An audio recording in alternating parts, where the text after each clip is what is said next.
Yep, let's do it.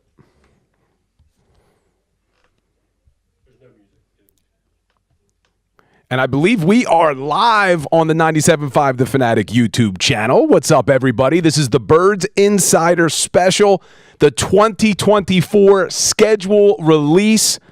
My name's Bill Colarulo, and the one and only Andrew DiCecco from Inside the Birds and 97.5 The Fanatic. Andrew, one step closer to the regular season. What's going on, Bill? Fired up to be with you. One of my favorite events on the sporting calendar. We're going to break it all down for everyone. Thanks. We appreciate those who are tuning in. So I know that there's a lot of leaks out there. We're not sure what's confirmed, what's not confirmed. We're going to take it week by week. We believe there's been a few games that have been confirmed. So we're going to start it at week 1. And as we start to hear more and more games getting confirmed by the NFL or sources, we're going to break down each individual game. We're going to give you our analysis of the opponent, and we're going to give you the much-awaited W's and L's. And hopefully by the end, Eagles got a lot more W's than L's, man.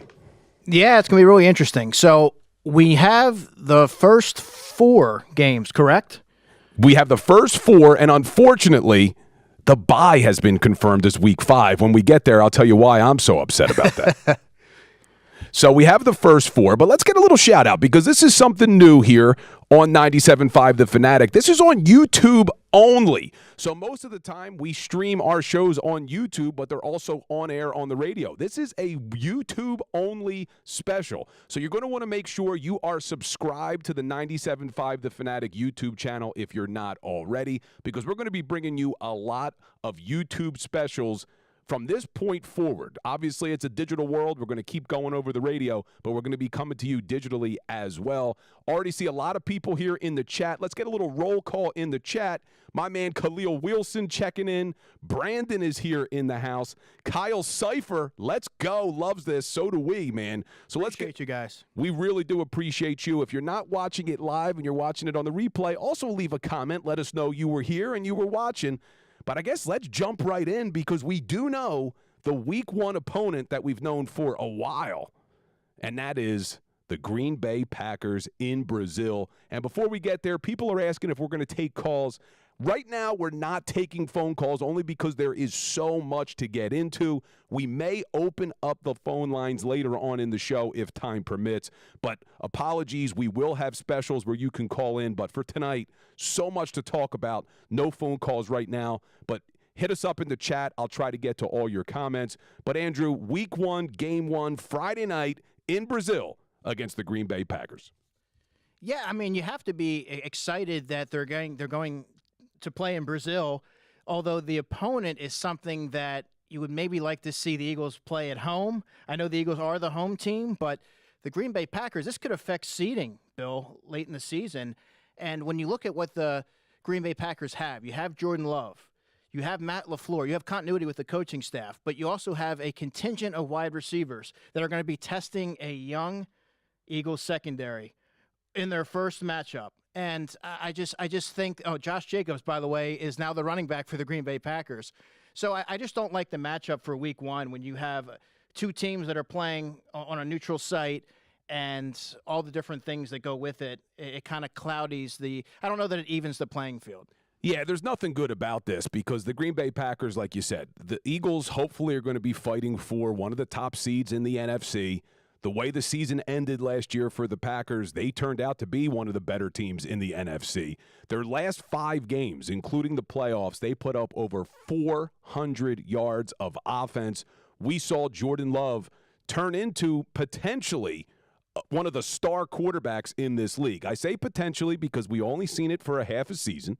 You know how defensive coordinators are in the NFL. Once they figure you out, they make you turn your weaknesses into strengths so you're not going to succeed. So we'll see how Jordan Love does in year 2. But for a team like the Eagles that's trying to come out to a hot start with that bad taste in their mouth the way the season collapsed last year, you didn't want to see a tough opponent like the Green Bay Packers, especially on the road. And you mentioned some of the additions. They got Josh Jacobs, but they also brought in Xavier McKinney on the back end, who was a safety that I really wanted to see the Eagles take a look at. So this Green Bay Packers team, they're going to be tough to beat, man. Yeah, and let's not forget they added Edgerrin Cooper, the linebacker from Texas A&M in the second round, Tyron Hopper, the linebacker from Missouri in the 3rd round, and safety Javon Bullard, who the Eagles really liked from Georgia. They got him in the 2nd round. So just like the Eagles added a lot of young pieces there defensively, so did the Packers. So they're building off of their young nucleus. It's a really tough matchup. I don't like it. Yeah, and the odds have been out for a while for this game. Right now, the Eagles are a 1.5-point favorite. So basically, it's a pick'em game. And the fact that this is a home game for the Eagles is frustrating that they lose that home game. And we have more people checking in on YouTube. We got Stuart Lloyd, Michael Harris, The Sport of Life, my man Twiz. What's going on, my brother? What's up, guys? Mike Tobin, Jaqueen from Cherry Hill. So keep it coming, guys. We love that all of you are here as we react live to the schedule release. So we just went through why this is going to be a tough game for the Eagles in Brazil against the Green Bay Packers. But now we have to give you the W or L on that game, right? We have to. It's protocol whenever you're going down the schedule release, and I guess just taking everything into the equation here, it's a really tough matchup for the Eagles, a team that has largely turned over their roster. You have 2 new coordinators that are really starting to feel out their personnel, and knowing that September football largely is the preseason for a lot of these veterans, I'm going to have to give the Eagles a loss for week 1. Oh, man, Andrew, not starting out this show the right way, my bro. I got to keep it real. I'm going to give them a W. And the only reason why I'm going to give them a W here is because I think the Eagles, with the way the season ended last year, are going to come out and they're going to be extremely fired up. They have a lot of new pieces now on both sides of the ball, more so on defense, obviously. But you look at that offense, Saquon Barkley's first game with the Philadelphia Eagles. Now, this can cut both ways. Kellen Moore's first game with the Eagles. That can cut both ways because maybe the offense isn't firing on all cylinders, but I'm looking at it as an advantage because the Green Bay Packers defense won't know how to defend this Eagles offense like teams figured out at the end of last season. They figured out how to shut out Jalen Hurts, how to take away certain things, and the Eagles couldn't adjust. So I think it's going to be a tough game. I don't think it's a guaranteed win, but if I had a pick right now, which I do, because that's the point of the special, I'm going W for the Eagles in a tight game, week 1 in Brazil against the Green Bay Packers. We want to hear from you in the chat.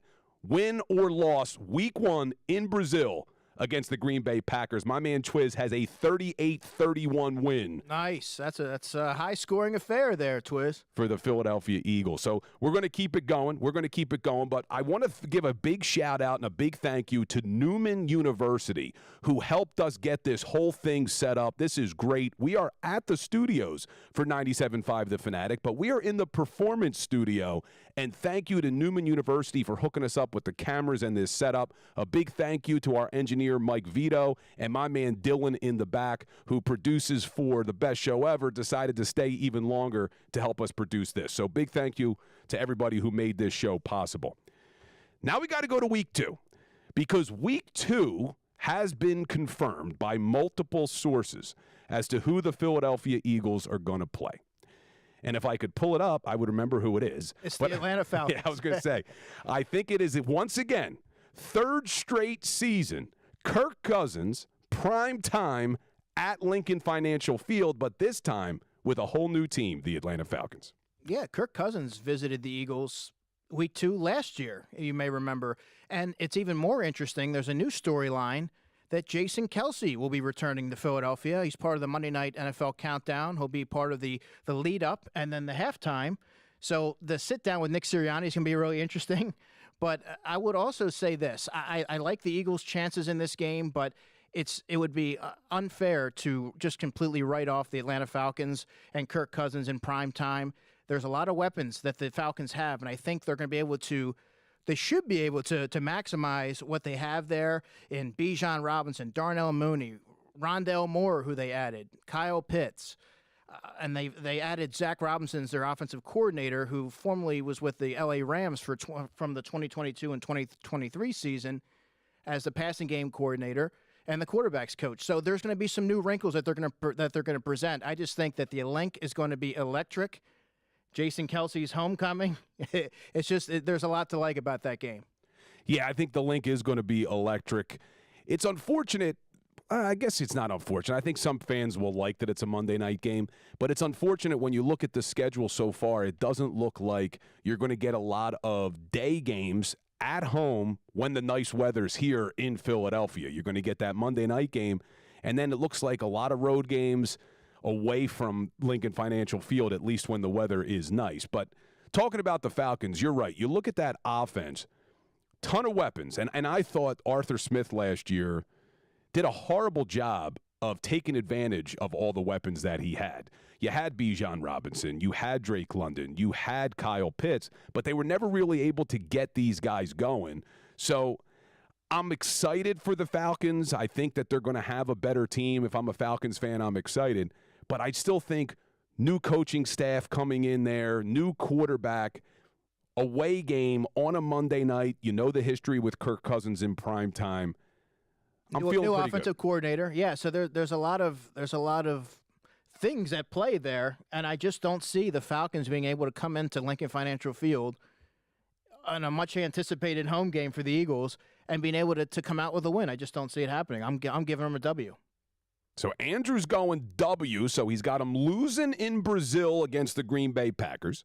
Then he has them coming back home on a Monday night with Jason Kelsey in the building doing Monday Night Countdown for ESPN. Getting the W. I'm right there with you. I have the Philadelphia Eagles starting off 2-0 to start the season in 2024. Want to hear from you again in the chat. What do you got? Eagles, Falcons, Monday Night Football, first home game of the season. Technically the second home game, but the first home game at Lincoln Financial Field. Oh, boy, we got not everybody's being positive in the chat. We got Chris Miller's got the Eagles starting off 0-3. Oh, wow. Oh, boy. Oh, boy, Chris Miller. What else we got? Go Sixer says Pizza Hut Nick still sucks. Michael Campbell, week 1 is a stone loss. Oh, boy. All right, Kyle Cypher's got him starting off 2-0. So, all right, let's try to keep it positive, but I want the realistic expectations here. That's why my man Andrew's got them losing game 1 in Green Bay. Well, in Brazil. That still pisses me off. We got to move on from it because I know Jeffrey Lurie asked for it. I know he wanted to see the Philadelphia Eagles be the first team to play international.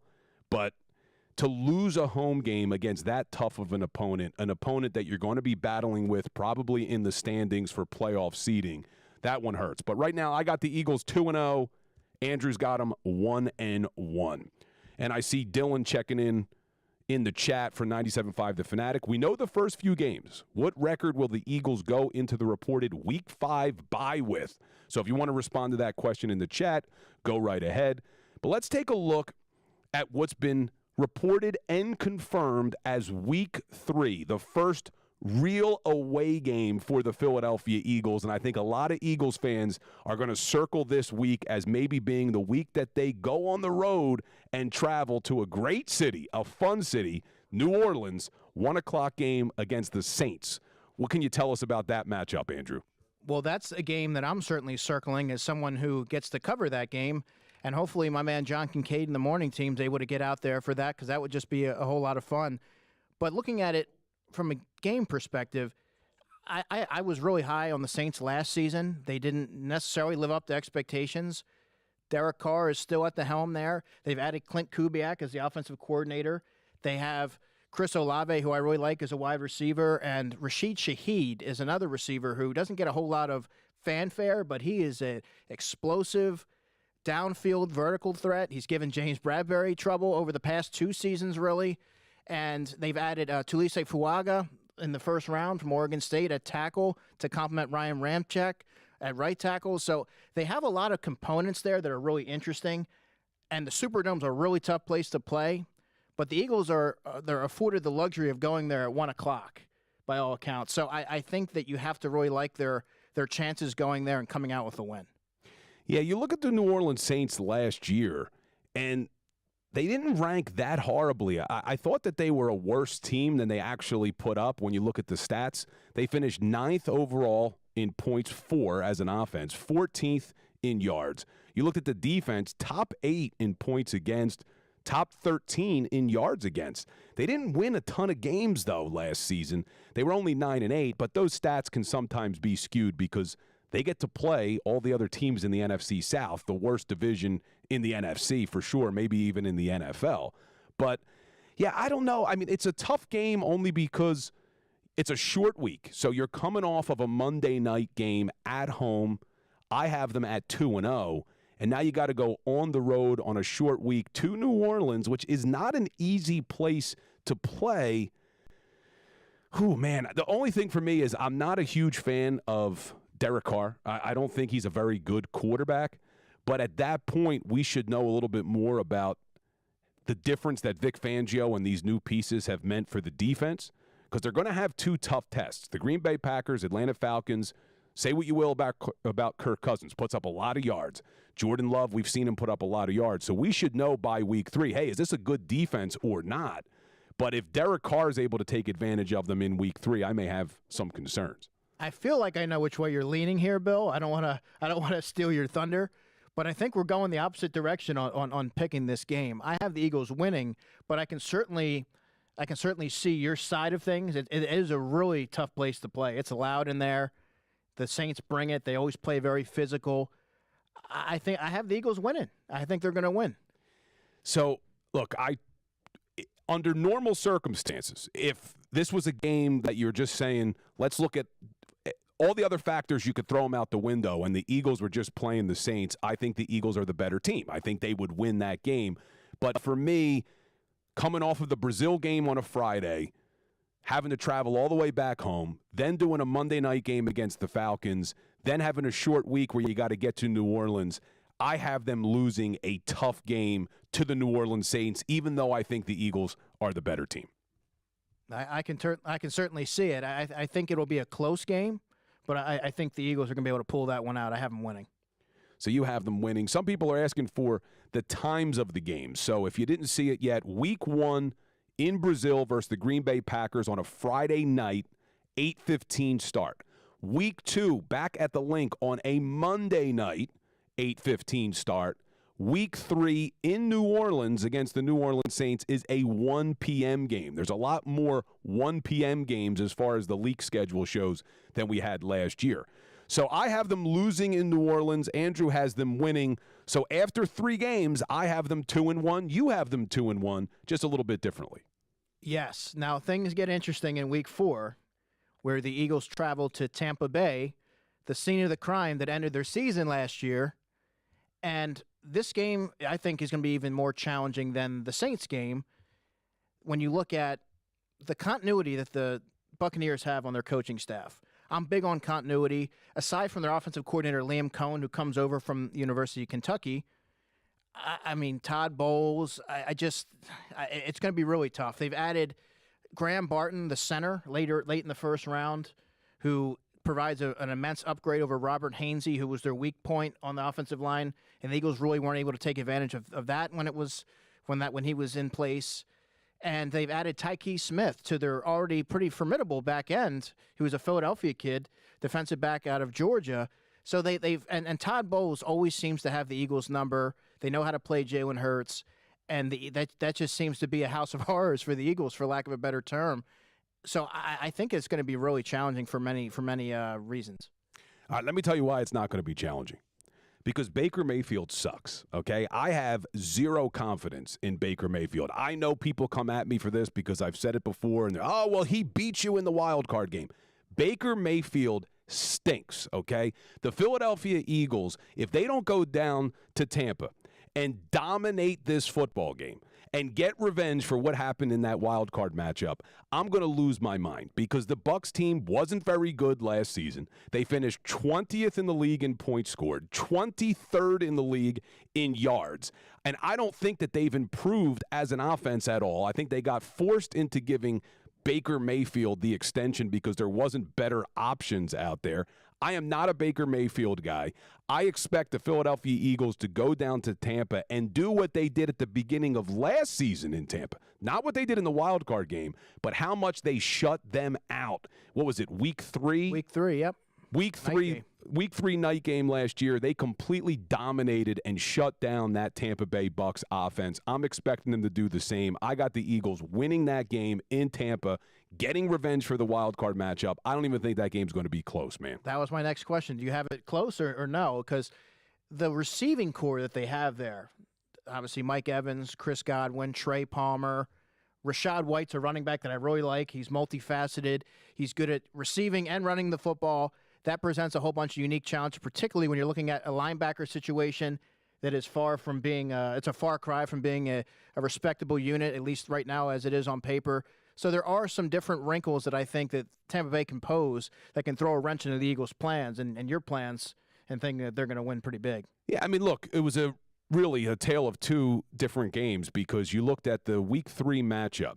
Philadelphia Eagles held them to 174 yards. Total 174 yards. But then when everything went south in that wild card game, they let them go for 426. I think that was more of the outlier. I don't think under Vic Fangio, with all the versatility that this Eagles defense has added and all this athleticism that they've added, I can't imagine, especially because I have them losing to the New Orleans Saints, so I'm expecting a big bounce-back win in Tampa Bay.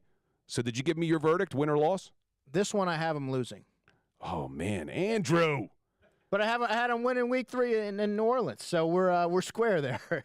So I got them at 3-1 after 4 games. Andrew DiCecco's got them at 2-2 after 4 games. Still want to hear from you in the chat. I see some people responding to me saying Baker Mayfield stink. Chris Miller disagrees, but I see a lot of other people saying he does stink. DeWad Spriggs says Baker stinks. Fangio won't let him get into a rhythm. It'll look more like Week 3. I am right there with you, Spriggs, 100%. Who else we got? Chris Miller saying Fangio isn't God. So I don't disagree that Fangio isn't God, but you look at this defense last year for the Philadelphia Eagles, and I know there's still a lot of question marks. You and I have had this conversation many times on the air at the Fanatic, but they can't be much worse, man. No, they're not going to be worse. Not with Vic Fangio and Kellen Moore. Speaking in the terms of Vic Fangio, you're getting a veteran coach. You're not going to throw something at him that he hasn't seen. And he's going to demand excellence and communication out of his players, or you're not going to see the field. So I think you're going to see a lot more uniformity and cohesiveness defensively. So I wouldn't really have a lot of concern in that regard. Yeah, like you look at the final numbers last season. 26th in yards against, 30th in points against, 31st in passing yards against, 31st on third down, 30th in red zone. And even though they finished as a top 10 run defense, you look at the way the season ended, they were terrible against the run. The first 9 games of the year, they gave up, on average, 66 yards a game. Only one team in the first 9 games had over 100 yards rushing, and it was an overtime game against the Washington Commanders. The last 8 games of the season, every single team rushed for over 100 yards. That shouldn't happen when you have the defensive tackle room that included Fletcher Cox at the time. So I can't imagine with Vic Fangio and with these new pieces, even though I'm not guaranteeing that they're going to be a good defense because I still think there's a lot of question marks, I just think they're going to be a lot better than what you saw at the end of last season. Well, just to your point, in terms of run defense, getting someone like Devin White, who is a chronic freelancer, Nakobe Dean, and then adding someone like a Bryce Huff and a Nolan Smith, those guys are not really adept at playing the run. So to be fair, I mean, the personnel got, in terms of run defense, got a little bit weaker, at least on paper. So I think you have to wonder how they're gonna fare there. And also, Bill, I would ask, where do you land on the pass rush? Obviously, I know you were, and so was I, a really big advocate for keeping Hassan Reddick throughout the whole offseason or until March when he was dealt. But you could argue that the pass rush took a step back. Everyone that they're leaning on is based on projection. So that all ties into Vic Fangio's success. If they can't get home, I mean, they're going to be in some trouble. Yeah, I did not like the Hassan Reddick trade because I think it took the one position you had on your defense that didn't have a question mark, and you put a big question mark on it. Now, the upside is high. We're all hoping that Bryce Huff can turn into an every down guy. We're hoping Nolan Smith takes that leap in year 2.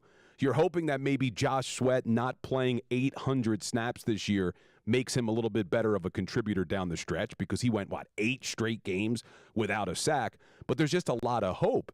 And Hassan Reddick last year, in addition to giving you double-digit sacks again, played 862 snaps. Bryce Huff only played 480 last year. Nolan Smith only played 188. Combined, they didn't even play as many snaps as Hassan Reddick did. So you're asking a lot of these guys. It is a big question mark. Like I said, the upside's high, but there's no guarantee that this team's going to be able to get after the quarterback. And I was just giving you how bad they were last year as far as stats. They went to 31st in the league in passing yards against. The year before, they were number 1, and the reason that they were number 1 is because they were also number 1 in sacks. When you can get after the quarterback, it disrupts everything. So they better hope that they're able to get to the quarterback this season. But I don't know, man. I mean, are you agreeing with me? There's just too many question marks right now? Yeah, with the pass rush, I mean, ever since that the Eagles dealt Hassan Reddick, I had major concerns in terms of where is the production going to come from. You hope and you think if you're the Eagles that it's going to come from Bryce Huff, but he's never played more than 51% of the snaps through 4 seasons. Nolan Smith could not get on the field despite, as you mentioned, the overuse in snap share of Hassan Reddick and Josh Sweat, which was really telling. They needed somebody desperately to come in there and assume some of that workload, and he just wasn't able to do it for whatever reason. Brandon Graham is 36 years old. Jalix Hunt, by all accounts, is not going to factor into the equation as a rookie unless he's a situational pass rusher. So there's a lot of concerns, I think, when you look at the pass rush and how you're going to manufacture it. Yeah, and I was looking at a lot of the players from last season's defense, and assuming that James Bradbury doesn't make the team, which pretty much everyone is assuming that, you look at all these players who won't be here, and I know some people are happy, but Bradbury, Reddick, Morrow, Kevin Byard, Zach Cunningham, Fletcher Cox, Bradley Roby, Shaq Leonard, Derek Barnett, Terrell Edmonds, and Justin Evans. That accounted for close to 6,000 snaps last year. So, yes, they weren't very good last year. I know we're happy that a lot of these guys are gone, but you're now asking guys who have never really played a lot. Nolan Smith, Nakobe Dean, Keely Ringo, even Chauncey Gardner-Johnson, all of those guys last year didn't play more than 199 snaps. None of them played 200 snaps, and you're going to ask all of these guys to fill in for those snaps last year. Let's hope. Upside's there, but just no guarantees. Yep, that's right. A lot of it's projection and the youth movement. I thought that they had a lot of mercenaries, for lack of a better term, that came in there last season. They weren't necessarily invested, and they weren't immersed in the culture. But now you're leaning on a lot of the young building blocks, which I've advocated for. That's what good teams do. You have a lot of the homegrown talent that you lean on, and that's what it's gonna have to be. So we got through 4 weeks. I have the Eagles at 3-1. Andrew DiCecco has them at 2-2. And now we've reached the bye week. We're going to take a quick break. And when we come back, I'm going to tell you why I am furious that the bye week falls in week 5. And look at the history of the NFL, and it's not good news for the Philadelphia Eagles. Make sure you hit that like button, hit that subscribe button. We'll be back in 3 minutes.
special. I'm Bill Colarulo with my man Andrew DiCecco from Inside the Birds. What's going on, brother?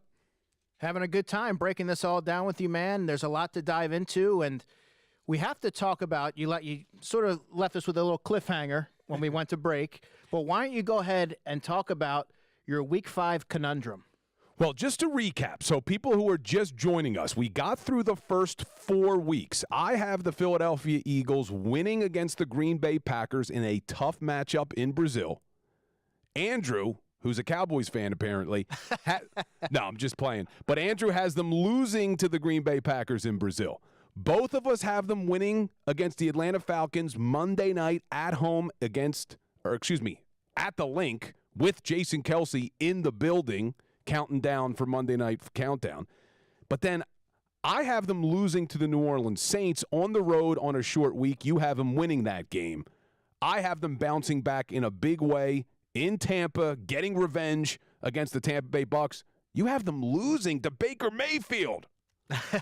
There's a lot more to it, obviously, than just the quarterback. I think there's many factors at play, and that would just be, given everything that they've had to overcome for 3 weeks, to go to Tampa Bay and face a guy in Todd Bowles who seems to have the Eagles' number and knows how to play Jalen Hurts just well enough. I think they'll be able to get it done.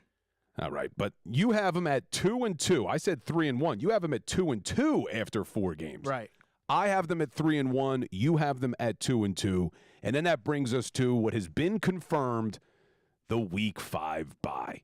And I already saw some people in the chat saying they know what I'm going to say, and that's because I posted a video to my Instagram about this before the schedule release happened, saying that if you're going to root for anything when the Eagles' schedule gets released, root for a bye that's in Week 10 or later, because there has not been a Super Bowl winner in 15 years that had a bye week before Week 7.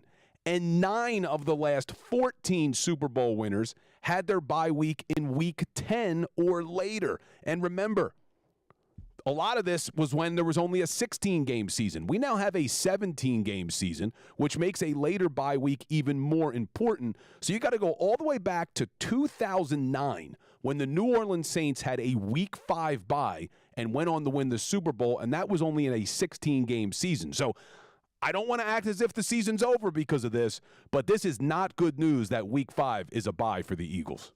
Well, I was going to say, that doesn't mean that we cancel the season, right? And just to be clear, I'm with you, Bill. That Week 5 bye, it couldn't have come at a worse time for the Eagles. You would ideally like to see that Week 7, Week 8, or further down the line. But looking at it from a different perspective, I would say playing in Brazil and then having to come back and play Monday Night Football at home, and then you're traveling the next 2 weeks, and the Saints is a tough place to play. Tampa Bay is a tough place to play. And you have 2 new coordinators, and you're trying to really find ways to maximize your personnel. Your head can be kind of spinning a little bit. So almost that Week 5 bye allows you to kind of recalibrate, make sure, go back to the drawing board and find ways to maybe accentuate what certain players are doing well once you're able to gauge your personnel. And, by the way, September football largely is the preseason for a lot of veteran players, so you're not really hitting your stride until October, ideally, or seemingly. So I think that sometimes you're able to, or I guess in this case, the Eagles will be able to come out of that Week 5 bye week hitting their stride and going full steam ahead. So then they would hit the bye week in Week 5, and they come out. Week 6 is now confirmed, a 1 o'clock game at Lincoln Financial Field against the Cleveland Browns. So before we start to talk about the matchup, let me ask you, will Deshaun Watson be 100% healthy for that game in Week 6? I think he will. I just don't believe he's going to be overly effective. Yeah, I mean, we haven't really, since he came back from that 1-year suspension, we haven't really seen him become the Deshaun Watson he was when he was in Houston. Then he gets hurt last season, has the shoulder issue. He's hopeful to get the start of the season. So you don't think Deshaun Watson's ever going to bounce back to the guy he was? No, I think he'll be a competent chain mover, and I think he'll be able to make some things happen, and every once in a while we'll see him be able to channel the Deshaun Watson of old. but I just don't see him as the impactful signal caller and the ascending talent that he was before the suspension. But I will say that they've done a really nice job, the Browns have, by surrounding that and building that team with a lot of young building blocks, particularly on the defensive side. Just looking at their secondary, you have guys like Grant Delpit, you have Denzel Ward, you have Greg Newsome. They just have so many young players that can pose different matchup problems for quarterbacks.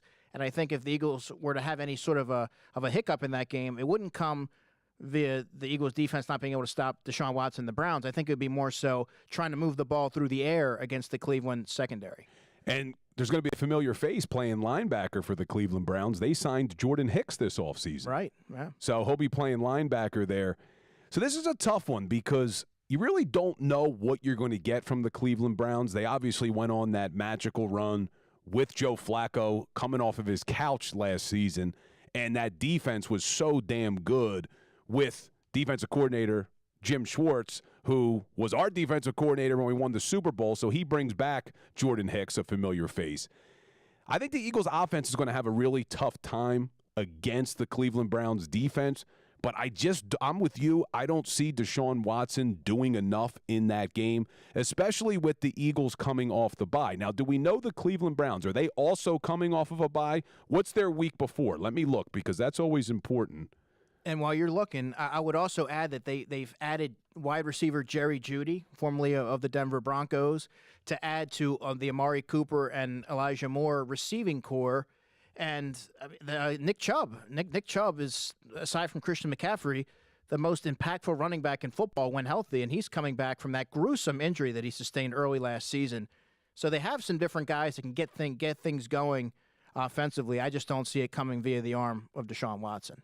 So good news for Eagles fans. The Cleveland Browns will have back-to-back, 3 straight road games when they come to Philadelphia. They're going to be at Oakland, at Las Vegas, at Las Vegas in week 4, at Washington in week 5, and then the Eagles would be the 3rd straight road game. Man, they have 4 road games in their first 6 games. That's really good news for the Eagles. I was going to have them winning this game anyway, but now that I'm seeing how tough Cleveland's road travel is going to be before that, I have the Eagles winning that game at home against the Cleveland Browns.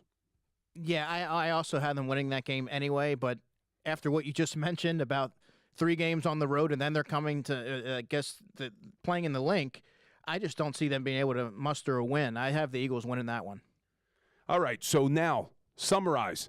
I have the Eagles 4-1 after 5 games and a bye. Andrew has them 3-2 after 5 games and a bye. Let's hear from you in the chat. Make sure you smash that like button. Make sure you are subscribed, because remember, this is our first YouTube-only special, but first of many, hopefully. So make sure you keep it right here and you are subscribed to the channel. Hit that like button, hit that subscribe button. But let me hear you in the chat. Week 6, Cleveland at the Link. You have the Philadelphia Eagles winning this football game. I see Seether 359 saying 4-1. Okay. Let me get the rest of you guys to chime in on what you're thinking with the Cleveland Browns. But let's move on to Week 7, because this one should be a fun one. Up the turnpike, MetLife Stadium, Saquon Barkley making his return against the New York Giants. That will be a 1 o'clock start. That surprises me that that's a 1 o'clock game. But let's break that game down, Andrew. Eagles at Giants, Week 7.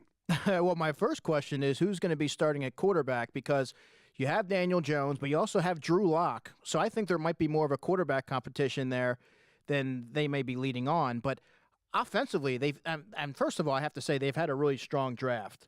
They've added Malik Neighbors, the wide receiver from LSU, in the first round. They signed John Runyon Jr.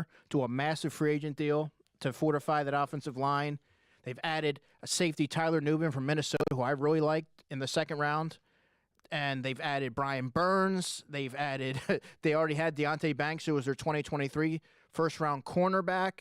They've added Drew Phillips to play nickel. I mean, they've quietly started to add some different components, but it all leads back to the quarterback. That's what I was going to say. The one thing they didn't change. It all leads back to the quarterback, and they don't have enough there to do any real damage. I think it's going to be a fun game, obviously because it's a divisional matchup, and those are always really interesting. But I just think the Eagles should be able to put up some points. So the Giants and the Washington Commanders are plus 10,000 to win the Super Bowl this season. And I think a lot of it is because of Daniel Jones. Now, you mentioned some of the additions. They also lost two big pieces on both sides of the football. Obviously, Saquon Barkley leaves to come to Philly, and Xavier McKinney, their best safety back there, left to go to Green Bay. I can't imagine. I know that NFC East games are always tough. They're always going to be a battle, especially on the road. I just can't imagine the Philadelphia Eagles not dominating these two games, especially because Wink Martindale is no longer the defensive coordinator. And we know Wink Martindale loved to blitz just as much as Todd Bowles. The Eagles didn't have an answer for it in Week 18 last year, but Wink Martindale's gone. And when you don't have Xavier McKinney on the back end, you don't have Saquon Barkley on the offense. They did draft Malik Neighbors, who's a stud wide receiver, but they have no quarterback to throw him the football. I'm going to take the Philadelphia Eagles beating the Giants at MetLife Stadium, improving their record to 5-1, another hot start. For all the reasons we outlined, I am also picking the Philadelphia Eagles to win convincingly. I think this is the week, just sort of assessing the schedule, this is the week where they really hit their stride. They're going to win this one big. So you got another win. So we both got them in the winning column. I'm at 5-1 after 6 games. You're at 4-2 after 6 games. Now let's pause for a second, because if this is how it plays out, whether it's 5-1, 4-2, I think some of the negativity, some of the chatter about Nick Sirianni would start to die down. What we don't want to see happen is if the Philadelphia Eagles come to a slow start with the way the season ended last year, if they don't win more games than they lose through the first few weeks. We were on the air with Kevin Cooney before we started this show at 7:30. Kevin Cooney was already starting with the conspiracy theory that Week 5, the bye week, the Eagles may be talking about moving on from Nick Sirianni. You believe this? Do you believe this chatter already? Now, I have been a defender of Nick Sirianni. We only focus on the negative of the last 6-7 games of the season and don't look at the picture. But with all that being said, if he doesn't come out to one of these starts that you and I are predicting, and it is a slow start, it's going to be real loud in this city, man. Things could go awfully sideways pretty quick, Bill. As you know, you'll be fielding plenty of calls if it doesn't go the way that you and I are at least depicting it right now. But Kevin, I believe, had him losing 3 of those first handful of games, which obviously we don't see or agree with. But he had them at 3, losing in Green Bay. And then I think he had them losing in Atlanta, or at home against Atlanta, and on the road in New Orleans, I believe. But it's totally unfair. We got to pump the brakes. We shouldn't be writing somebody off before any games are played, before the final roster is in place. I think that they're going to be fine. It's going to be a little bit of a challenge, more so than we maybe think or it looks on paper. Those early part of the games, just given the Brazil game throws a wrench in everything. But they're going to be okay. So now we get to Week 7. Excuse me, we just finished. So now we get to Week 8, and this is a tough game. And this is where I think the Eagles hit the toughest stretch of their schedule. But it starts Week 8 on the road in Cincinnati, a 4:25 game against the Bengals. And assuming that Joe Burrow is back to 100% health, I think this is going to be a tough game. Oh, it absolutely will be a tough game. And by the way, before we dive into the overview of this game, if any Eagles fans are considering travel to any game, and it might sound like, yeah, why would I want to go to Cincinnati? That is a fantastic atmosphere. The stadium's right in downtown. You could stay in downtown and walk to the stadium. They have there's a pathway to that stadium that sort of shuts down, and everybody's sort of hanging out, and there's grilling, and there's a whole bunch of things going on. It's a really cool atmosphere for it to take in a game on a Sunday, but it's really tough. The Eagles are in for a tough afternoon by all accounts. Obviously, the Bengals have 2 very imposing wide receivers in T. Higgins and Jamar Chase, but they've also added Mike Gesicki.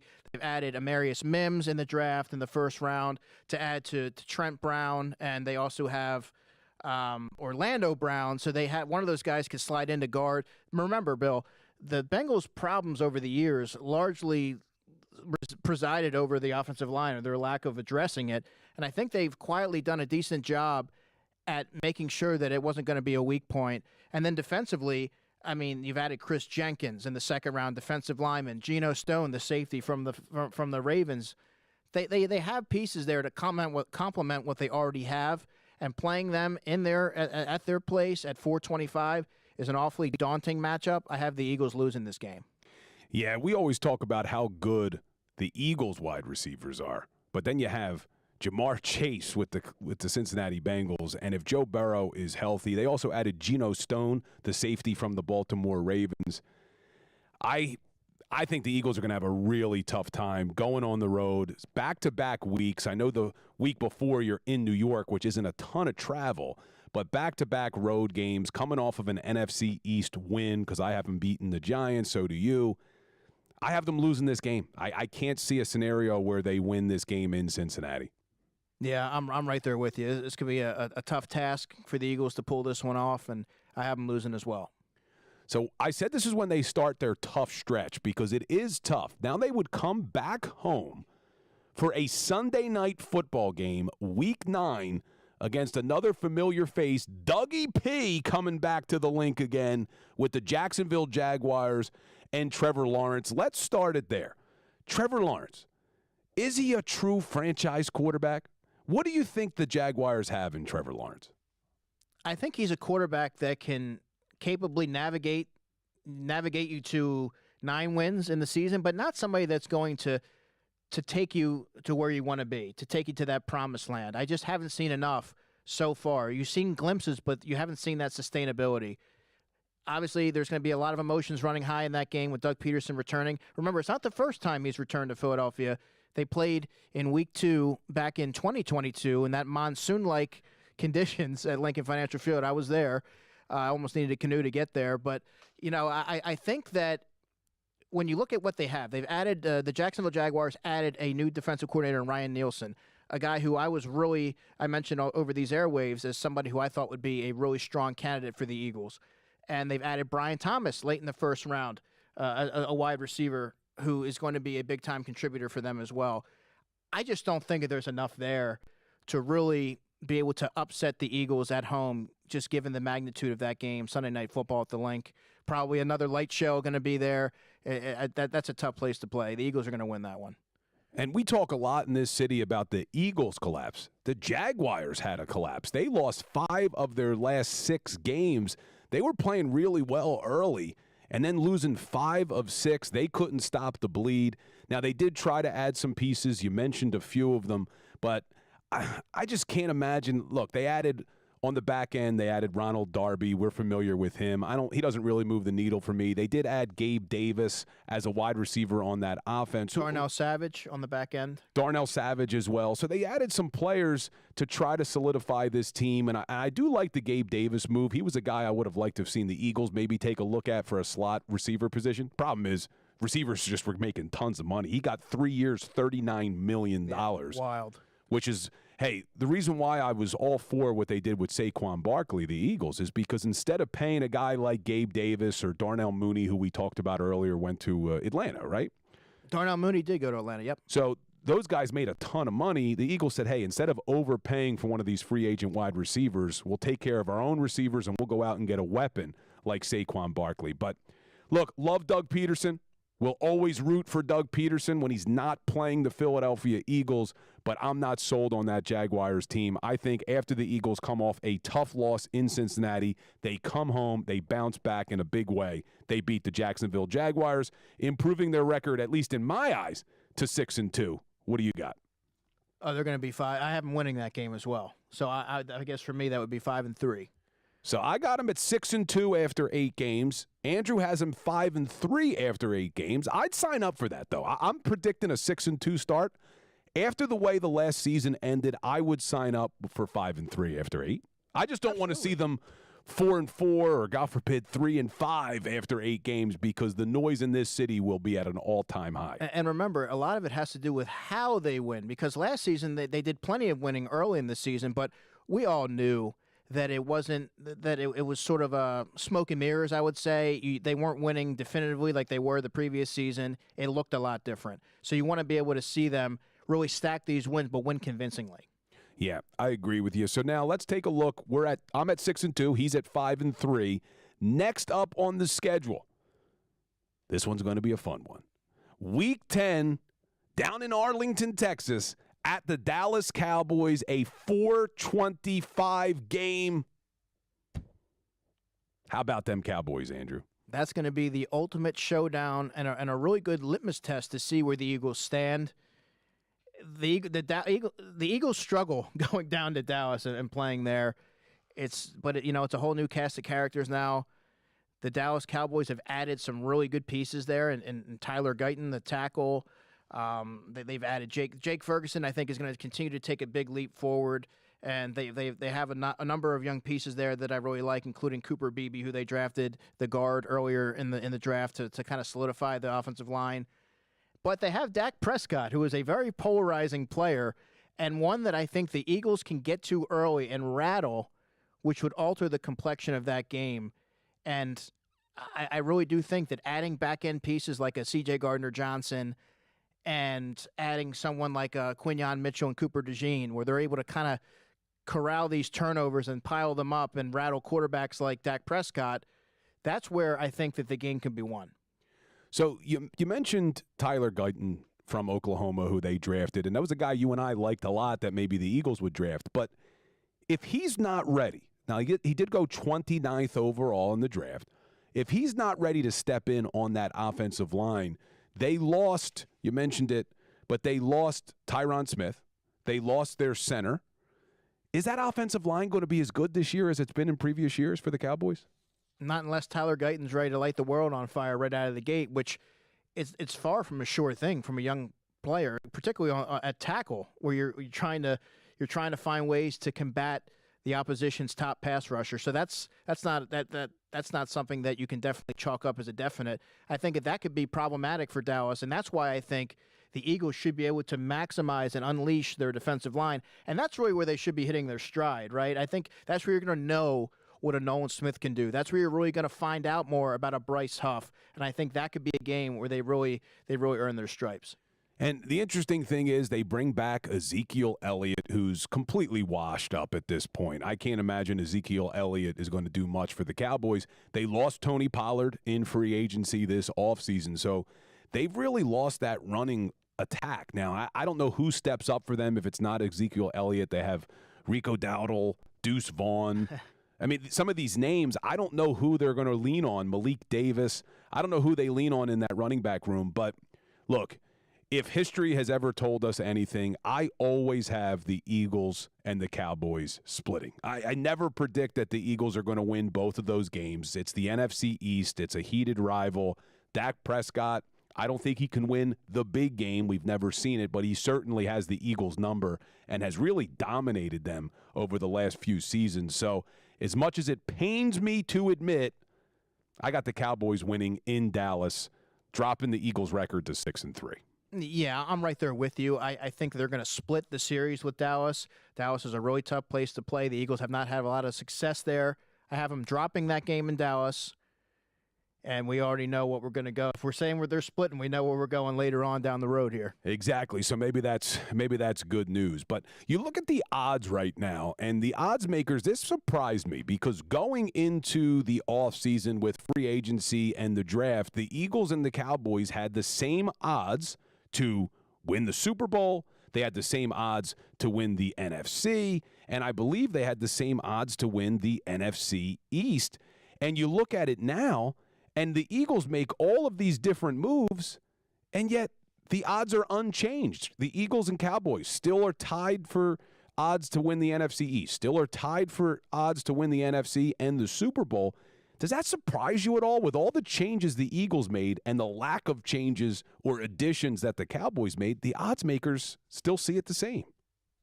Yeah, that's really puzzling to me, and I think you have to look at the Eagles have added players that they deem to be special. Looking at Saquon Barkley, they've extended a lot of their own talent to make sure that there's continuity there. I think the Eagles are clearly head and shoulders above the Dallas Cowboys right now for those reasons, and I don't think it's particularly close. However, we do have them splitting because you know how those division games are, and I think they're going to be pretty closely contested. So we've made it pretty much a little over halfway through the season. I have the Eagles after 9 games in 10 weeks, because their bye week is week 5, at 6-3. Andrew has them at 5-4. When we get back, we're going to take a quick 3-minute break, only 3 minutes. Make sure you hit the like button. Make sure you're engaging in the chat. I see all of you guys. I appreciate the engagement. We're going to come back. We're going to finish out the rest of the schedule. We know it all. So we'll take you all the way through Week 18 and give you all our predictions. I'm Bill Colarulo. That's Andrew DiCecco. Don't go anywhere.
What's up, everybody? Welcome back into the 97.5 Fanatic Birds Insider Schedule Release Special. I'm Bill Colarulo. This is Andrew DiCecco from Inside the Birds and 97.5 The Fanatic. Wanted to just give a big shout-out again to Newman University for hooking us up, helping us out, getting this production in place. Also, a big thank you to Rodney Bird and Holden Fisher, our engineers here at Beasley. Everybody put in a lot of work to make this special a thing, and we're hoping that this is the first of many YouTube-only specials. So make sure you're subscribed to the YouTube channel, hit that like button, hit that share button for us, and hopefully we'll see you a lot more right here on YouTube. To recap, we've made it now through the first 10 weeks of the Eagles' schedule. I have the Philadelphia Eagles at 6-3. Andrew DiCecco has the Philadelphia Eagles at 5-4. We both have them losing in Week 10 at Dallas against the Cowboys. But good news, Week 11, they come home. It's a short week. It's a Thursday night game, but it's against the Washington Commanders. Yeah, this is their first week, or this is their first chance to get a look at Jaden Daniels, the rookie first-round quarterback.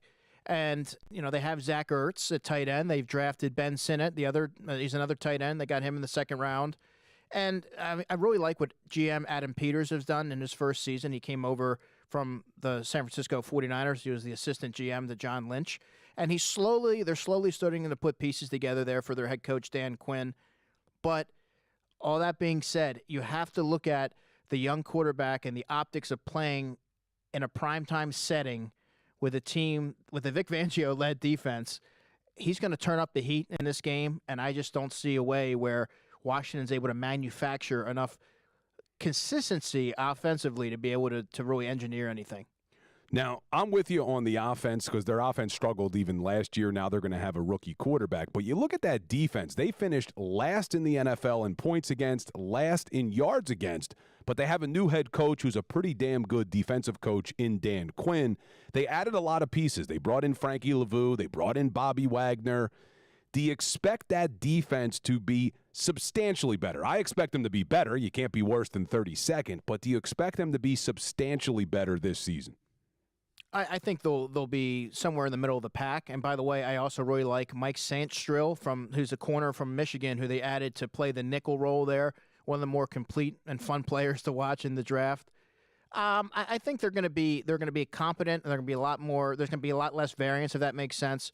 But I think that they're still a couple years away from really being able to contend for anything. And for that reason, I have the Eagles winning. So I have the Eagles winning as well. Now, for whatever reason, the Washington Commanders have given them a tough time. Even you go back to the 2022 season, the Eagles were 10-0, I believe, when who was the quarterback? Tyler Heineke, who stole that win at the link against the Eagles. Quez Watkins fumble. Remember that? He had a couple of bad plays in that game. Don't remind me. But for whatever reason, they struggled against the Commanders in years past. But I think coming off of a loss in Dallas, back home against a young Commanders team, at least on offense with that quarterback, you're not expecting Marcus Mariota in that game, right? Not unless the Eagles are winning by a lot. I don't think you're going to see Marcus Mariota. So you're going Jaden Daniels, you think, is the quarterback from week one? Absolutely. I think you're going to let them work through growing pains, which you have to do with young players. You have to afford them the opportunity to work through those challenges. He'll be out there. It might not look pretty for Washington, and it probably isn't going to, but I think that he'll be the guy. So I have them winning. You have them winning. So now I'm at 7-3 after 10 games. You are at 6-4. Now this is a tough one. The next game, Week 12, would be on the road again for back-to-back seasons in L.A. against the Rams. But this one, Sunday night game, was last year Sunday night as well? No, it was a 4:25 game. I was actually out there last year for it. So, and last year, the Eagles, somehow, everybody was worried about that defense going up against Sean McVay's high-powered offense. Cooper Kupp was coming back from injury. And Sean Desai in the second half was unbelievable in the game plan he put together last year. Probably his best half as defensive coordinator last year. Oh, absolutely. I remember a lot of things about that game, but particularly the Eagles rolling out Mario Goodrich to play nickel. And when they realized that wasn't going well after a couple of series, they threw Eli Ricks out there against Cooper Kupp. And once that wasn't going well, they were throwing somebody else out there. I think Bradley Roby's first game, wasn't it? You're 100% right. Bradley Roby's first game he had signed only earlier that week, and they threw him out there, and he had a little bit more success than the other two. But I just remember that Sean Desai kept maximizing his personnel, kept making tweaks and tinkering with his lineup. And you're right, coming out in that second half, he really made Matt Stafford look fairly ordinary, and that was his best game as an Eagle. But right now, looking at what they have, they've added Jonah Jackson to the offensive line. They already have Steve Avila there to play center. He's a second-year offensive lineman from TCU. And they also have Kevin Dotson, who came over from the Steelers to play guard. They signed to a pretty healthy contract there as well. So they've added some young components to that defensive line or to that offensive line. Blake Corum, the running back from Michigan, is there to complement Kyron Williams. And defensively, I really like their linebacker Ernest Jones. I've been a big fan of his since he was at South Carolina. And they've added safety Cam Curl from the Washington Commanders, who I thought the Eagles should have made a pretty strong push for, but nevertheless, they have some good pieces there. Yeah, I was right there with you on the Cam Curl. Even after they signed Chauncey Gardner-Johnson, I kept saying, look, I don't think that's enough. I like the move of bringing in C.J. G.J., but let's go and get another one. Let's get an Xavier McKinney. Let's get a Cameron Curl. But never came to fruition. But Justin Simmons is still floating out there, right? Yeah, I think the Eagles may add to the safety position, Bill, but I don't view it as a top-of-the-market type of player. I think they like what they have in Gardner-Johnson. They like Sidney Brown, and they're optimistic that he's going to be able to come back early and make an impact. And they also like Reed Blankenship. They signed him to an extension, and he can fill a multitude of roles. I think he's really going to ingratiate himself to Vic Fangio. He's striking as one of those players that can do a lot. He processes things quickly. I think they're happy with the room for the most part. So now we need to predict this one, and this one's not going to be an easy one. It could go either way. I want to look to see who do the Rams have the week before this game. So are they in, it's at 10 o'clock Pacific, 10 o'clock Pacific time. I'm on the Rams schedule, and I'm thinking 10 o'clock. Are they in London? No, it's Pacific time there. Now, something that my engineer Mike Vito said, and we haven't been able to confirm this, but when he looked at the schedule, he doesn't believe the Eagles have any opponents that are coming off of a bye week this year. That's huge because as tough as the schedule was last year, they had a lot of opponents on shorter rest or longer rest, byes or Thursday night games from the week before. This game, the reason why I'm going to give the advantage to the Eagles is because the Eagles are going to get that extended rest. They have the Thursday night game against the Commanders. They'll have that nice extended rest. Even though they got to travel cross-country to L.A., having that Thursday game is going to benefit them here. I got the Eagles beating the Rams. Yeah, traveling cross-country to L.A., just given the challenges that the Rams posed in that first half last year, I kind of like the Rams in this game. I think the Eagles are gonna drop this one in Inglewood. So to recap now, you're at 6-5. I'm at 8-3. And this is a tough stretch for the Eagles because after being cross-country in L.A. for a Sunday night game, they have to come back home and then go on the road again down to Baltimore to take on the Baltimore Ravens December 1st, a 4:25 game. That Ravens team is tough, man. Extremely. Arguably the second best team in football behind the Kansas City Chiefs. It's not going to be an easy task, and there's a lot of different variables at play here. They've added Roger Rosengarten, the offensive lineman from Washington. They've added Nate Wiggins, let's not forget, who is a corner who many depicted as an Eagles type of player in the first round. Derrick Henry comes over from Tennessee. They added T.J. Tampa, another corner from Iowa State in the fourth round, great value. They already have a wealth of talent there defensively, and they've continued to add to their offense and defense. I really like what they've built, but I think the Eagles have a puncher's chance in this one, even though it is in Baltimore. I like their chances, actually. Well, let me give you some good news. The week before, the Baltimore Ravens have a Monday night game in L.A. against the Chargers. So the Eagles are going to be coming back cross-country, but at least the Eagles game's a Sunday night. The Ravens are going to be on a short week cross-country Monday night game. So I agree with you. I think the Eagles have a fighter's chance, but I can't predict that the Eagles go into Baltimore and win. I have the Eagles losing that game to the Ravens. I think they're going to win this game. Wow, how about it? The cross country, I don't think that can be understated or overstated. That it is such a daunting challenge thrown into it, and I think that needs to be taken into account. I think that, and I also don't know how much Lamar is going to be able to really challenge the Eagles secondary by that point. Remember, you're going to have a lot of those young players that I think are going to have their find their footing, and I think it's going to be a healthy dose of Derrick Henry, so it has yet to be seen how the Eagles are going to be able to defend the run, but I think the Eagles are going to win this one. All right, you got them winning in Baltimore. I think I'm not saying they can't win, but that's going to be a really tough game right there, but who knows? Who knows? So right now I'm at 8-4, you're at 7-5. Hopefully now, after 2 tough games in L.A., in Baltimore, you would think the Eagles get an easy game at home, 1 o'clock start against the lowly Carolina Panthers. This is almost, and you hate to say it, but this almost is like a built-in bye week down the stretch. Don't jinx them. When you really need it. And look, Bryce Young struggled mightily last season. There wasn't a whole lot of a team component around him. The weaponry wasn't good enough. So we'll have to see how he comes back here in year 2. But I'm just not sold that they're going to be able to even challenge the Eagles or put up much of a fight there. The Eagles should be able to get out to an early lead, and if all things go according to plan, you would think that that's an opportunity for the Eagles to rest some of their key players. Yeah, I think the Eagles win that game big, and the worst owner in sports, Dave Tepper, gets laughed out of Lincoln Financial Field. So I'm at 9-4, you're at 8-5. Now, this is an interesting one. Week 15, back home at Lincoln Financial Field, a 4:25 start against the Pittsburgh Steelers. Who's the starting quarterback in that game? Russell Wilson, at least in my estimation. I think I agree with you, and I also think he doesn't scare me at all anymore. No, really, for the past couple of seasons, he's really underwhelmed and not performed to expectations.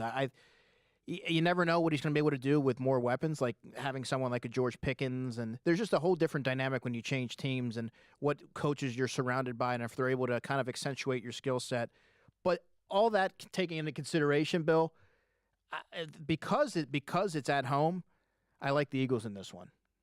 Yeah, and no matter how bad you think the Pittsburgh Steelers are going to be, under Mike Tomlin, they just always figure out a way to be competitive. He has still yet to have a losing season. I hope Russell Wilson isn't the first time he has a losing season, but it wouldn't surprise me if they have a rough year. I'm with you, especially because I think against the Carolina Panthers should be a relatively easy game. You're staying at home back-to-back weeks. I don't think the Steelers are going to have a great team. And I always like to look, what do they have the week before? So let's see the Pittsburgh Steelers the week before. I want to see what their schedule is. And by the way, Mike Tomlin, my favorite head coach in the NFL, being able to keep a locker room intact when you had Antonio Brown and Martavis Bryant and all these different personalities, Le'Veon Bell, and be able to win and go to the playoffs. I mean, that speaks to his leadership and just his ability to sort of harness those dynamic personalities. Oh, man. So listen to this stretch that the Pittsburgh Steelers have right before the Philadelphia Eagles. Week 11, Baltimore Ravens. Week 12, at Cleveland. Week 13, at Cincinnati. Week 14, Cleveland, then Philadelphia. So they have 4 straight AFC North opponents before they have to come to Philadelphia. And then after the Eagles, they're at Baltimore. And then home against Kansas City, and then Week 18 against Cincinnati. What a rough stretch for them. And the one game that may get mixed into the shuffle where they take the Eagles a little lightly because of all those AFC North opponents, I think that helps the Eagles win this game. Yeah, and you remember Kevin was talking about that exact subject to us when we were on the air with him before we came here, about how many tough, challenging matchups they have so close together in close proximity, which was the Eagles' case last season when they had that gauntlet. I mean, for all those reasons, I mean, you have to feel pretty confident in picking the Eagles that week. All right, so we're both in agreement. I have them winning at home against the Steelers, improving their record to 10-4. You have them winning, improving their record to 9-5. And then they go on the road to the Washington Commanders December 22nd. And before we talk about the game, let's talk about the great news that the Eagles play on December 22nd and December 29th. We don't have to worry about the 7 fishes being ruined on Christmas Eve. We don't have to worry about Christmas Day being ruined this year. We don't have to worry about New Year's Eve or New Year's Day. Thank God the Eagles are not one of the Christmas Day games. Yeah, and selfishly, that's not a game that I have to cover. So, I'm really big on family time, and I'm so immersed with football 365 pretty much that it's nice to have a day where you can sort of devote to family. So, yeah, I mean, that's a stress-free day for everyone involved, and that's something that was the biggest win of the whole schedule, in my opinion. So, Washington Commanders, we already went over that team. Even though it's a road game, even though it's an NFC East game, I still think that the Philadelphia Eagles win that game on the road. I just think the Commanders, new coach, young quarterback, they're not there. I do think with new ownership, Josh Harris, whether you love him or hate him as a Sixers owner, good owner, putting pieces in place. I think that organization will fare a lot better than they did under Dan Snyder, but they're not there yet. I have the Eagles sweeping that series against the Commanders. Yeah, if they had a veteran quarterback there, or even someone like a Sam Howell who has given the Eagles fits, you would feel a little bit more weary about that matchup, I guess you could say. But just knowing that you have a quarterback who's going to have to battle through some challenges there, I think that the Eagles are going to win this one and sweep the Commanders in 2024. So you're at 10-5, I'm at 11-4, and now we get the Dallas Cowboys at home at the Link for a 4:25 game in Week 17. Now, you and I already said earlier we're going to have them splitting with the Cowboys, and both of us had them losing in Dallas, so I guess we both have them winning at Lincoln Financial Field Week 17. Yeah, and this could very well be a very crucial test for the Eagles coming down the stretch, looking towards the postseason. You want to see how you stack up, and this is a game you have to win. I think they're going to answer the bell. They're going to come out. The Link's going to be electric and rocking, and they're going to get a win there. So I have them winning. You having them winning. So I have them now at 12-4 heading into Week 18. You'll have them at 11-5 heading into Week 18. Depending on whether or not Week 18 matters, it's either going to be January 4th or January 5th with a time to be determined at home against the New York Giants. So we know the NFL loves to put the division games closer to the end of the season. The Eagles finished this schedule with 3 straight division opponents, the Commanders, the Cowboys, and then the Giants. If this game matters for the Philadelphia Eagles, I think they win this game easily. I'd be shocked if Daniel Jones is still the starting quarterback Week 18. I'm right there with you. That's where I was going. I think that there's a world where Drew Lock could be the quarterback at this point in time. They may not be playing a whole bunch of starters in that matchup, given the way that their season could potentially go, or I foresee it going. I think the Eagles win this one pretty handedly, and they're able to kind of focus on the postseason. So now, in summary, we just went through all 18 weeks of the season. I have the Philadelphia Eagles finishing with 13 wins at 13-4. Andrew DiCecco has them finishing with 12 wins at 12-5. But Andrew, you have them finishing the season with 6 straight wins. I have them finishing with 5 straight wins. Talk about a complete 180 from the way they went into the playoffs last year. Yeah, just knowing the veteran-laden coaches that they have in place there, Bill, and some of you're infusing the roster with new talent, guys that weren't here for that skid, so that's not gonna be in the back of their minds. I think they're built to finish strong, and they have coaches in Vic Fangio and Kellen Moore that are going to ensure that they keep that momentum riding into the postseason. All right, so you have them at 12-5. I have them at 13-4. Both of those would be very good seasons. So now let me ask you. Everybody knows Jalen Hurts has to have a great season for them to go on this type of run. But putting Jalen Hurts aside for a second, I want a player from you on offense and a player from you on defense that need to have really good seasons for your prediction of a 12-5 finish to come true. Offensively, and you can make the case for 2 guys. Cam Jurgens is one of them, but I'm going with Saquon Barkley. The Eagles are paying him to be a special player and a game changer and someone who can add a new dimension to the offense. He needs to be able to stay healthy and be able to, reciprocate the amount of respect and what they're really paying him to do. And I think that if he's able to do so and stay healthy and stay fresh, he'll be able to hold up his end of the bargain. Now, looking at it on defense, Bill, the way that this is structured, Jalen Carter and Jordan Davis are the two foundational pieces on defense. They have to be able to answer the bell and rise to the occasion with Fletcher Cox retiring. I mean, Jordan Davis you can make a case for because he has to show that he could sustainably be able to be productive for the entirety of a season. But I'm going Jalen Carter here because you saw the flashes of dominance early last season, doing things that young players shouldn't be able to do. Remember, he almost jumped a snap. He almost intercepted a spike, I guess, against Tampa Bay. And I think if he's able to channel that and be able to produce for the entirety of the season and be that force in the middle of that defensive line, moving quarterbacks off their spot and things of that nature, that's going to all amount to a 12-5 season in my estimation. All right, I'm going to give you my two players, and they'll be different than yours. On offense, I think it's got to be Tyler Steen, and if he doesn't win the job, then maybe a Trevor Keegan, a Matt Hennessy, even Mekhi Becton.